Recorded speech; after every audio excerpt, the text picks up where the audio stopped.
میرے کریم فرماتے ہیں رب قیامت کے دن بندوں سے فرمائے گا کیا میں نے تیرے لیے کان اور آنکھیں نہیں بنائی تھی؟ کبھی اندھے سے مل کے دیکھے نا، کبھی بہرے سے بات کر کے دیکھے نا۔ رب فرمائے گا کیا میں نے تیرے لیے کان اور آنکھیں نہ بنائی تھی؟ اللہ فرمائے گا کیا میں نے تیرے لیے جانوروں کو، کھیتوں کو مسخر نہیں کیا تھا؟ ہر جانور پر تو سواری کرتا ہے، جانوروں کے گوشت کھاتا ہے، جانوروں کا دودھ پیتا ہے، کھیت کے اندر ہل چلاتا ہے، اناج ہے، پھل ہے، سبزیاں ہیں۔ هو الذی خلق لکم ما فی الارض جمیعا، زمین میں جو کچھ ہے حضرت انسان کے لیے پیدا کیا۔ اللہ فرمائے گا تیرے لیے کان بنائے، آنکھیں بنائی، تیرے لیے مسخر کیا جانوروں کو، تیرے لیے مسخر کیا کھیتوں کو۔ پھر رب کہے گا میں نے تجھے خوشحالی دی، میں نے تجھے سرداری دی۔ پھر اللہ فرمائے گا یہ بتا کیا تجھے مجھ سے ملنے کا یقین نہیں تھا؟ کیا تجھے یہ خبر نہیں تھی کہ تیری رب سے بھی ملاقات ہوگی؟ تجھے اللہ کے حضور بھی حاضر ہونا ہے، تجھے اس کا یقین نہیں تھا؟ اور حدیث پاک کا جو آخری جملہ ہے وہ ہر دل پر دستک دیتا ہے۔ حضور فرماتے رب فرمائے گا میں بھی آج تجھے اسی طرح ہی فراموش کر دوں گا جس طرح تو نے مجھے بھلا دیا تھا۔ جا، تو نے اگر مجھے بھلا دیا تھا آج میں نے بھی تجھے فراموش کیا۔ دعا کرو ہمارے ساتھ یہ سلوک نہ ہو۔ ہم تو مالک کے کرم کی امید پر ہی قبر میں جائیں گے، اس کی رحمت کی امید پر ہی میدان محشر میں کھڑے ہوں گے۔ باقی پتہ سارا ہے سردار نو کیتیاں دا، ایدہ پردہ پایا ہی تیرا پلا ہو سی۔ خبر تو ساری ہے، پتہ تو سارا ہے، علم تو سارا ہے۔ سب سے زیادہ ہم جانتے ہیں کہاں کہاں نافرمانی ہوئی۔ یاد رکھنا اس کے حضور کھڑے ہونا ہے، اللہ کے حضور جواب دینا ہے۔ اگر ظلم کیا ہے ملازم پر تو جواب پھر بھی دینا ہے، ظلم کیا ہے گاہک پر تو جواب پھر بھی دینا ہے، اگر ظلم کیا ہے پڑوسی پر تو جواب پھر بھی دینا ہے۔ فَوَرَبِّكَ لَنَسْأَلَنَّهُمْ أَجْمَعِينَ، محبوب تیرے رب کی قسم، اپنے لفظوں میں بات کروں، اللہ کہتا ہے محبوب میں نو تیرے رب دی قسم میں انہوں پوچھ لینا ہے، پوچھ لینا میں نے ان سے سوال کرنا، اما کانوا یعملون، جو یہ عمل کرتے تھے پوچھوں گا، سوال کروں گا۔ اور میرے نبی پاک صلی اللہ تعالی علیہ وسلم کے غلاموں، اگر ظلم کیا ہے بیوی پر حساب پھر بھی دینا ہے، اگر وراثت کی تقسیم پر زیادتی کی ہے بہن بھائیوں سے حساب پھر بھی دینا ہے، اگر تربیت ٹھیک نہیں کی اپنے بچوں کی تو حساب پھر بھی۔ تم سربراہ تھے ایک ادارے کے، تمہارے پاس امانتیں آتی تھیں، بچے پڑھتے تھے، مجموع کے مجمع تم سے عقیدتیں رکھتے تھے، لوگ تمہیں نیک سمجھتے تھے، ہاتھ چومتے تھے، پھول پھینکتے تھے، تم نے بڑی عزتیں سمیٹی، تم نے خوشحالیاں اور سرداریاں سمیٹی۔ فَوَرَبِّكَ لَنَسْأَلَنَّهُمْ، تمہیں حساب دینا ہے۔ آج بڑے بڑے لوگ حساب کے ڈر سے کانپ گئے۔ بغداد کے شیخ عبد القادر جیلانی حرم مکہ میں سر سجدے میں رکھ کے کہنے لگے مہربانی کرنا مجھ سے حساب نہ لینا۔ خواجہ حسن بصری کہتے ہیں میں حرم میں تھا، اپنے حجرے میں تھا، کسی کے چیخنے کی آواز آئی یا اللہ معاف کر دے، یا اللہ معاف کر دے، حساب والے دن میرے اوپر نرمی کرنا۔ فرماتے میں نے کہا کوئی گناہگار آہوزاری کر رہا ہے، میں جا کے تسلی دیتا ہوں۔ اور جب میں نے جا کے چہرہ دیکھا فرماتے کلیجہ پھٹ گیا، وجود کانپ گیا، اور میں اس دعا کرنے والے کے قدموں سے لگ گیا۔ لوگوں تمہیں پتہ ہے وہ کون تھا جو دہائی دے رہا تھا کہ مالک حساب نہ لینا؟ وہ حسین کا کربلا میں تنہا بچ جانے والے صاحبزادہ امام زین العابدین تھے، وہ شیر خدا کا پوتا، فاطمہ کا جگر پارا، تعلیم امت کے لیے حرم مکہ میں اللہ کے حضور آہوزاریاں کرتا ہے. مالک وَلِمَنْ خَافَ مَقَامَ رَبِّهِ جَنَّتَانِ. اللہ کہتا ہے جو میرے سامنے کھڑے ہونے سے ڈرے گا میں 2 جنتیں دوں گا. امام زین العابدین حرم مکہ میں کہتے ہیں مالک حساب نہ لینا، مہربانی کرنا، پردے رکھنا. زین العابدین آپ کا تو پلو پکڑ کے ساری امت جنت میں جائے گی، آپ کے تو قدموں سے لگ لگ کے ہمارے باپ ہمارے دادا جنت میں جائیں گے. آپ کی دادی سیدہ پاک کے آنچل میں چھپ کے تو ہماری بیٹیاں پناہ مانگیں گی، ہماری مائیں ان کے قدموں سے لگیں گی، تو جنت کے راستے کھلیں گے. امت کو تعلیم دیتے ہیں ڈرو نہ، اپنی زندگی سنوارو نہ، اپنے شب و روز پر توجہ کرو، بدل نہ جائے یار. اب کچھ اپنی آخرت کا تصور نہ بنائے، کچھ اپنے رب سے معافی نہ مانگے. قیامت میں حساب دینا. وہ کہتا ہے تمہیں سامنے، اور نبی پاک علیہ الصلوۃ والسلام کی احادیث، آثار اور ساری چیزیں سامنے رکھ کے علماء نے ایک نتیجہ نکالا ہے. فرمایا قیامت کے دن سب سے پہلا حساب علماء کا ہوگا، جنہوں نے عزتیں زیادہ سمیٹی ہیں نا. یہاں ایک دفعہ ایک MP صاحب آئے ٹائم لینے کے لیے، میں نے معذرت کر لی، میں نے کہا میرے پاس وقت نہیں ہے. تو مجھے کہنے لگے لوگ تو ہمارے پیچھے بھی بڑے ہیں. میں نے کہا آپ کو لوگ ووٹ دیتے ہیں، ہم پر لوگ جان دیتے ہیں. اتنی اگر سعادتیں سمیٹی ہیں تو پھر سنو نا، جنہوں نے یہ دعوے کیے ہیں کہ ہم دیندار ہیں. فرمایا پہلا حساب علماء کا ہوگا، دوسرا حساب مجاہدین کا ہوگا، تیسرا مالداروں کا ہوگا. اور فرمایا یہاں تک کہ اللہ تو صبح قیامت انبیاء کرام علیہ السلام سے بھی تبلیغ کے بارے میں سوال کرے گا. ہر ایک سے سوال ہونا ہے. ہم اپنی اپنی تیاری کریں قیامت کے روز کے لیے، آخرت کے دن کے لیے. یا ایھا الذین آمنوا اتقوا اللہ ولتنظر نفس ما قدمت لغد. اے ایمان والو اللہ سے ڈرو اور ہر نفس یہ سوچے کہ میں نے آخرت کے لیے آگے کیا بھیجا ہے. آؤ آج اپنے اپنے اعمال کا جائزہ لیں. ہمارے لیے آج شام کھانے میں کیا ہے یہ سب کو پتا ہے. اس ماہ میرے گھر میں کیا آمدن ہے، کیا خرچ ہے، یہ سب کو پتا ہے. لیکن رب کہتا ہے وَلْتَنْظُرْ نَفْسٌ مَا قَدَّمَتْ لِغَدٍ. یہ بھی دیکھ تو نے اپنی قبر کے لیے آگے کیا بھیجا ہے، آخرت کے لیے آگے کیا بھیجا ہے. یہ دیکھ قیامت والے دن کے لیے تیرے پاس سرمایہ کیا ہے. وہاں جب اللہ کے حضور حاضر ہونا ہے تیرے پاس پیش کرنے کو کیا ہے. جناب صدیق کے پاس پیش کرنے کو وفا ہے، امت کی خدمت گزاری ہے جناب عمر کے پاس، جناب عثمان غنی کے پاس سخاوت ہے. مولا علی نے ہر میدان میں تلوار چلا کے اسلام کا جھنڈا بلند کیا ہے. حسین ابن علی نے سر دے کر اللہ کے حضور نظر پیش کی ہے. میں بھی سوچوں نا یار، آپ بھی سوچے نا، نعمتوں کی بہتات کتنی. ہماری بھری ہوئی تجوریاں، ہمارے آنگن میں کھیلتی ہماری اولادیں، ہمارے ارد گرد ہمارے دوستوں کی لائنیں، ہمارے دسترخوان پر بچھی ہوئی نعمتیں، ہمارا تندرست وجود، ہماری بولتی زبان، ہماری دیکھتی آنکھیں، ہمارے سنتے کان، ہماری سانس لیتی روح. اس سارے وجود سے ہم نے کیا اکٹھا کر کے اپنی آخرت کے لیے بھیجا. صبح قیامت کے لیے ہم نے سامان کیا کیا ہے. اللہ کے حضور جب ہمیں جواب دینا ہے تو ہمارے دامن میں کیا ہے، کیا پیش کرنا ہے.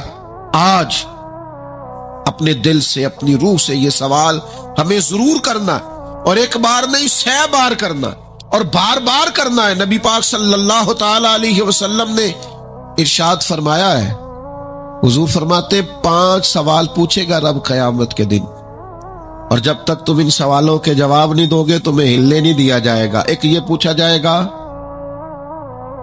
عمر کہاں گزری، سارا وقت ضائع ہو گیا موبائل پہ، سارا ٹائم ضائع ہو گیا خوش گپیوں میں، شغل میلہ، آنا جانا، عمر ساری قیمتی وقت ضائع کر دیا، اور پھر ایک سوال، اسی سوال سے متعلقہ دوسرا ہوگا جوانی کہاں گزاری؟ وہ ساری کھیل کود میں گزر گئی، لہو و لعب میں گزر گئی، گیموں میں گزر گئی، یہ سوال ہوگا۔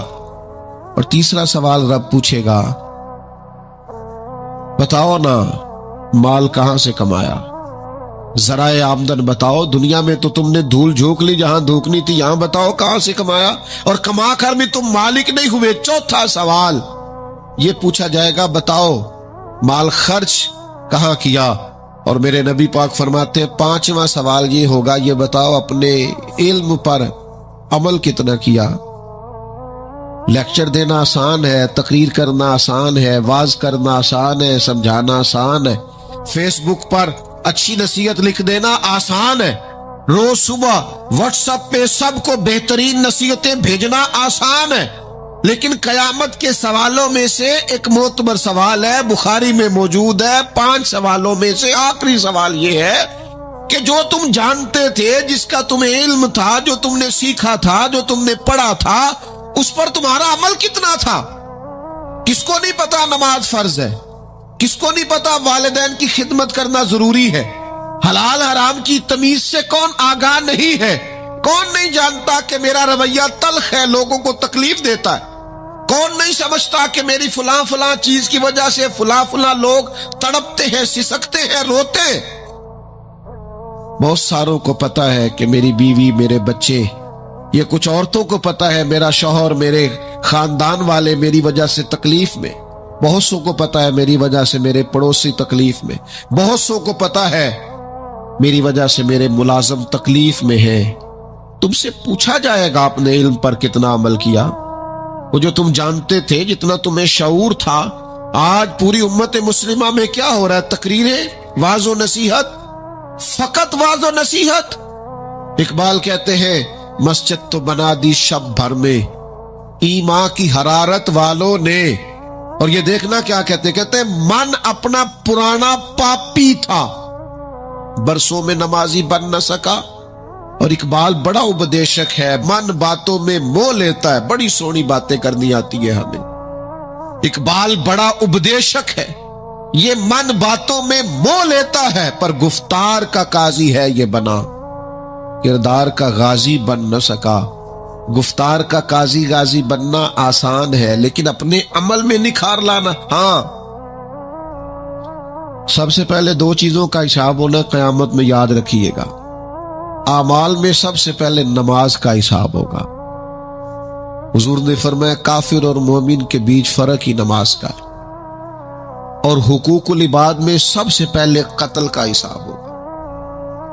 یہ 2 حساب سب سے پہلے، اور کچھ لوگ ایسے بھی ہوں گے جن کا حساب آسان ہوگا۔ نبی پاک علیہ السلام نے وہ 3 لوگ بھی بتائے ہیں جن سے میرا مالک آسان حساب لے گا۔ یا رسول اللہ کون کون سے؟ حضور نے فرمایا جس سے لوگ توڑتے تھے پر وہ جوڑتا تھا، رب آسان حساب لے گا۔ اور کریم فرماتے ہیں، یہ آپ نے بھولنے نہیں، یہ لب لباب ہے ساری گفتگو کا، یاد رکھ۔ فرمایا جو تجھے محروم کرے اسے عطا کر، جو تجھ سے توڑے تو اس سے جوڑ، اور جو تجھ سے زیادتی کرے تو اسے معاف کر دے، اللہ قیامت میں تجھ سے آسان حساب لے گا۔ اللہ تیرے لیے قیامت میں آسانی پیدا کر دے گا۔ میرے بھائیوں، ایک اور بندہ بھی ہے جس سے قیامت میں بڑا آسان حساب ہوگا۔ کریم محبوب علیہ السلام نے فرمایا جس کے سینے میں حسد نہیں نہ ہوتا، جس کے دل میں بغض نہیں ہوتا، جس کے دل میں کینہ نہیں ہوتا، سانو تخت ہزارے دی لوڑ کیے، وہ اسی کسے دے کچھ بھی نہیں لگ دے، نہ کوئی ساڈا دردی۔ وہ جو سینہ بالکل، جن کا سینہ بے کینہ ہوتا ہے نا، کشادہ دل، سب کے لیے پیار، سب کے لیے محبت، سب کے لیے وارفتگی، ہر ایک، سارے سمجھتے ہیں مجھ سے ہی پیار زیادہ ہے، سینہ کشادہ ہے، دل بڑا ہے۔ فرمایا جن کے سینے کشادہ ہوں گے، بغض سے، عداوت سے، حسد سے، کینے سے پاک ہوں گے، اللہ قیامت میں آسان حساب لے گا۔ اچھا، میرا وجدان کہتا ہے کہ میرے نبی پاک کے پاک لفظوں کا معنی یہ ہے قیامت میں رب ان سے فرمائے گا جاؤ میں نے تمہیں معاف کیا۔ جن کے سینے صاف ہوں گے، دل صاف ہوں گے، پاک ہوئے تے پاک کی مل ڈائی، ਬਿਨਾ ਪਾਕੋ ਪਾਕ ਨਹੀਂ ਮਿਲਦਾ। ਸਾਰੇ ਵਜੂਦ ਨੂੰ ਧੋਣ ਦੇ ਨਾਲੋਂ ਇੱਕੋ ਧੋਲਾ ਟੁਕੜਾ ਦਿਲ ਦਾ। ਦਿਲ ਹੋ ਸਾਫ਼, ਦਿਲ ਹੋ ਕੁਸ਼ਾਦਾ, 14 ਤਬਕ ਦਿਲੇ ਦੇ ਅੰਦਰ ਅਸਾਂ ਤੰਬੂ ਵਾਂਗੂ ਤਾਣੇ ਹੂ।